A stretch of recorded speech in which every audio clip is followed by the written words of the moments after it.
empêcher le tête-à-tête entre les États-Unis et la Russie. Et pour ce faire, l'Europe peut en effet appuyer sur le bouton des sanctions économiques.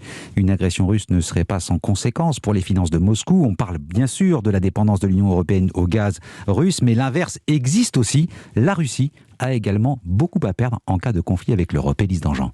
La Russie aurait fort à perdre si elle devait se passer d'un partenaire comme l'Union européenne, dont elle est le premier fournisseur d'hydrocarbures et notamment de gaz naturel, une source de capitaux colossale qui permet indirectement d'alimenter les revenus des entreprises et des ménages russes en soutenant la devise locale.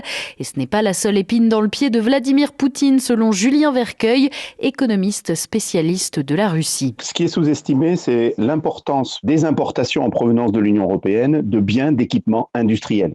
L'Union européenne est le premier fournisseur de la Russie et ce poste, le poste des biens d'équipement professionnels, est le premier poste d'importation de la Russie. Donc c'est dire l'importance de l'Union européenne dans la modernisation et la capacité de l'économie russe à soutenir sa progression en matière de productivité et de compétitivité internationale. Autres produits pour lesquels la Russie est très dépendante de l'Union européenne, les équipements de transport comme les avions ou les voitures, mais aussi les produits de la chimie fine et de l'industrie pharmaceutique.